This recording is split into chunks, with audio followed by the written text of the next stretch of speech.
All right, so today we are diving deep into an industry that is, it's essential, it's cash-rich, stable, and almost completely ignored by Silicon Valley. We're talking about waste management. It's the perfect industry for stability. I mean, think about it. Economic conditions, they change all the time, but the need to get rid of garbage, that never does. Never. For a savvy entrepreneur, this is pretty much the ultimate recession-proof environment. Absolutely. And today we are unpacking the precise blueprint of Lainika E. Johnson.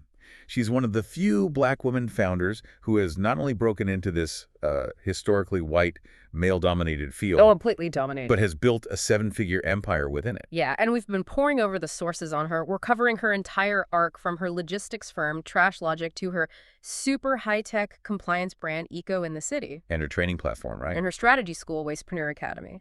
So our mission today is to really extract the transferable skills, the actual operational formula she used to get there. And specifically how she's bringing women and underserved communities along with her. Exactly. Okay, let's unpack this, because her path is the ultimate case study in, deliberate reinvention. What's so fascinating is that the skills she's using today, they weren't learned in a trash depot. No, not at all. They were forged in the superstructured world of corporate telecom. That's the key. That's the analytical thread here. Johnson started her career as a technical project manager. We're talking telecom heavyweights, MCI, Sprint Business, Quest Communications. Right. She wasn't selling phones. She was managing these incredibly complex, mission-critical systems. So systems, process, execution. All of it, adhering to these, really rigorous service-level agreements. And she was good at it until she hit age 26. And that's when she got hit with that, classic career-shattering trifecta. Perfect storm. Laid off, newly married, and then unexpectedly pregnant. That forced a pivot. It did, but here's the crucial part. She didn't pivot away from her expertise. She just applied it to a totally new field. So in 2001, she launches Colbert Catering.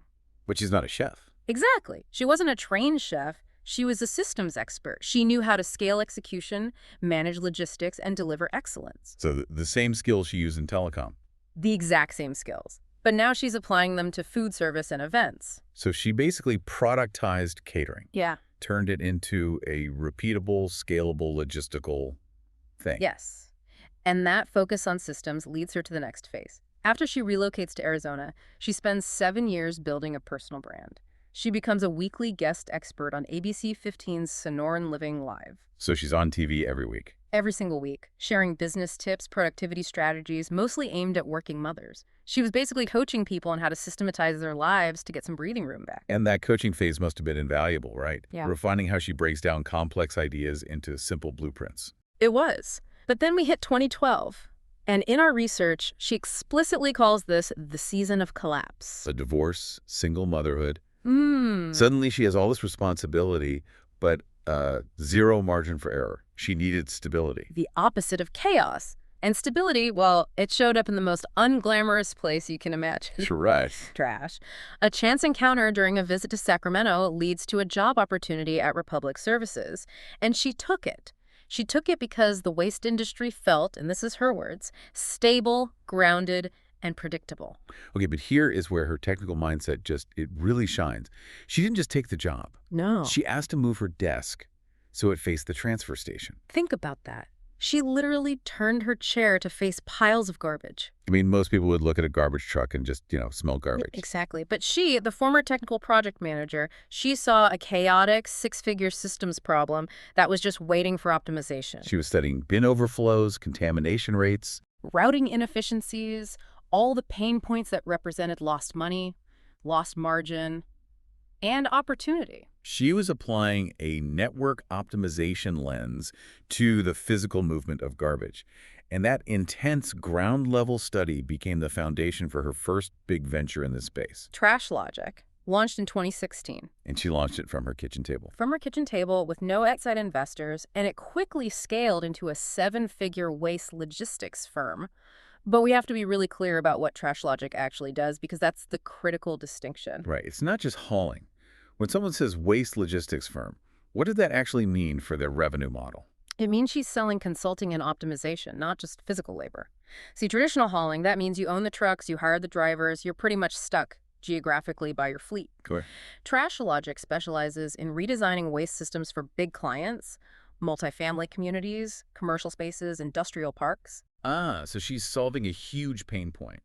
Like a big apartment complex, they often have different vendors for everything, right? One for trash, another for recycling. Maybe another for grease traps or hazardous waste. Exactly. The true genius of her system is offering a single optimized logistics layer on top of all that. So she's the manager. She captures margin by managing the entire waste stream portfolio. She consolidates all those vendors under one seamless, efficient, and compliant system. And that's her first, most stable revenue stream, the consulting retainer and the service management fee. That clarity on the value prop moving from just removing trash to optimizing the whole system, that's what makes the business so resilient. And that core service is exactly what makes the business recession-proof. The principles are simple. People make waste, businesses have to pay for it to be removed, and cities mandate compliance. The demand is non-negotiable. Completely. The sources point to three key benefits that lead to that seven-figure stability. High demand, low competition, because it's not glamorous. Right, it's dirty. And crucially, reliable income that's secured through recurring client contracts. So how does TrashLogic structure those contracts to, maximize that predictability? Well, they're usually long-term service agreements, often 3 to 5 years. And they often have automatic renewal clauses tied to, say, CPI increases. This gives them dependable, predictable revenue, and it minimizes client churn.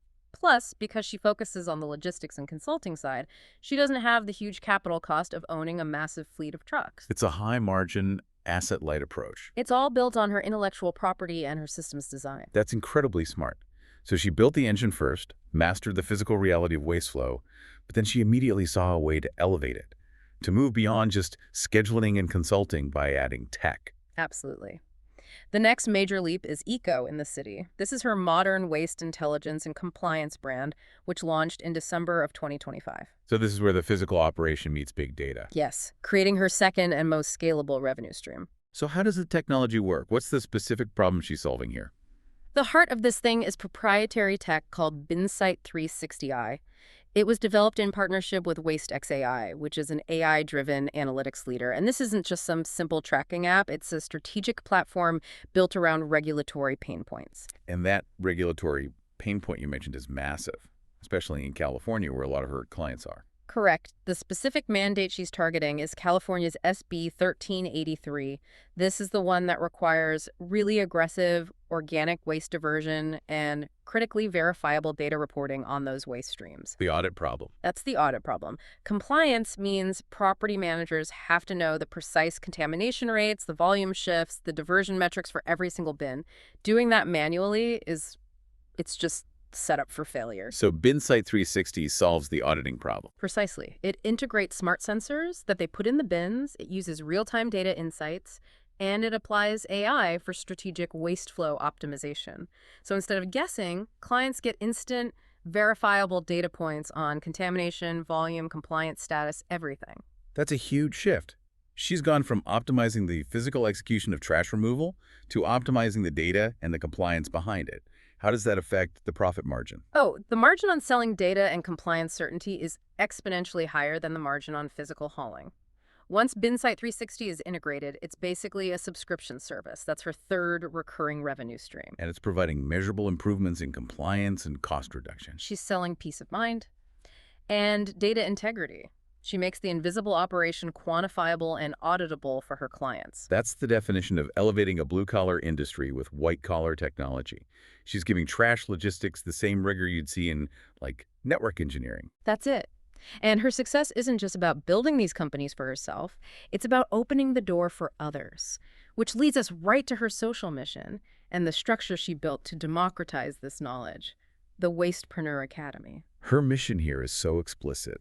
She is challenging the status quo of this, white, male-dominated industry. We saw this powerful quote in the source material. It's a great one. Whether they want me here or not, I'm not going anywhere. And come hell or high water, I'm bringing as many women in underserved communities with me as possible. And that is a brilliant dual strategy. It's a genuine social mission for sure, but it's also a brilliant business strategy. How so? She's developing a new, diverse talent pipeline, and she's differentiating her brand when it comes to things like RFPs, requests for proposal. Right. And the vehicle for this training is the Dirty Money Intensive. It's a 2-day hands-on training. This isn't some casual webinar. No, this requires serious commitment. The price point reflects that. It's $2,997 for the full blueprint. So what specific actionable things does this intensive actually give you? It breaks down her entire operational structure into replicable steps. Day one is all about niche domination, discovering those hidden, recession-proof opportunities she found when she was just sitting there, studying the transfer station. So she's teaching founders to stop chasing general hauling contracts. And start specializing, say, only in medical waste logistics for dental offices, or optimizing dumpsters just for strip malls. Find the vertical where competition is lowest and the need is highest. Find the specific, non-negotiable need. And day two is all about security, right? Building that profitable, recurring revenue model. Exactly. They learn how to secure clients on repeat contracts, which is the lifeblood of this business. The training focuses heavily on specific skills: high-level contract negotiation, systematic client acquisition, and how to scale your operations. She even includes bonuses, like trade show mastery. That sounds really specific. It's highly targeted. Instead of just, waiting for people to walk up to your booth, she teaches pre-show outreach, specialized marketing tailored to the people at that show. It's just about being proactive. It's about positioning your business as the essential solution to their compliance problems, not just another service provider. It's about being prescriptive. And the sources have strong validation that this blueprint works. We saw testimonials, like one from a Victoria, who credits Johnson for helping her hit 6 figures for the first time. And Rosie, who said she stopped guessing and finally had actual systems in place. Then there was Clarence, who praised her as a marketing genius. So this confirms that the core principles are sound. They're transferable. It's not abstract theory. No, it's a proven model for structuring service contracts and optimizing operations. It's just remarkable how consistent her approach is. Find an industry, analyze the system, find the inefficiency, and then create a scalable process to fix it. And her knack for adaptation didn't stop with waste. No, even inside a recession-proof sector, the COVID-19 pandemic forced adaptation. She needed remote client support. And that forced a global pivot. Which led to another surprising reinvention: her decision in 2021 to strategically outsource customer service to the Philippines. But she didn't just sign up with some massive BPO agency. Right, she made it personal. She flew there. She personally hired her first 5 employees. Now, the decision was based on cost savings and leveraging a highly educated global talent pool. But, true to form, she realized this was another system she could optimize and productize. And that system became Press, Philippines Remote Expert Staffing Solutions, launched in 2024. It's a Black woman-owned agency, and it applies the same high standards of systems and excellence she used in TrashLogic, but now she's applying it to high-level talent acquisition. So she provides AI-trained, high-level remote talent to founders and executives all over the world. She didn't just hire VAs. She basically built a global AI-trained back office as a service based on the efficiency principles she perfected in waste management. And she is actively building careers overseas, not just, saving a buck. She hosted the country's first ever live hiring event for virtual assistants in Davao City. It just reinforces the idea that disruption is always an invitation to adapt, to optimize, and to expand the system. So what does this all mean? Johnson's entire blueprint, from her start in telecom network management to running catering logistics to designing AI-driven waste optimization. It's a masterclass. A masterclass in applying systems expertise to essential industries for maximum stability and profit. Every detour was scaffolding. Yes. Every failure to find stability in one sector just pushed her toward the ultimate stability of essential infrastructure. The core takeaway for you, the learner, is this. The highest potential for scalable, predictable income often lies in the industries that seem unglamorous or, dirty. But only if you bring innovation, like Binsight 360, and an inclusive strategic vision to the table. She found stability in trash because it provides a consistent, non-negotiable service. She figured out that if you can optimize something that people have to pay for every single month, you unlock unlimited stability. Which really raises an important question for you to consider. The waste industry provides essential services that survive economic downturns. But what other foundational, low-glamour fields like water infrastructure management, municipal road logistics, or basic utilities are currently being overlooked? Fields that are ripe for tech disruption. Ripe for tech disruption and just waiting for the next generation of inclusive, data-driven entrepreneurs. The massive, scalable, recurring revenue opportunity is often hidden in the essential systems you take for granted every single day.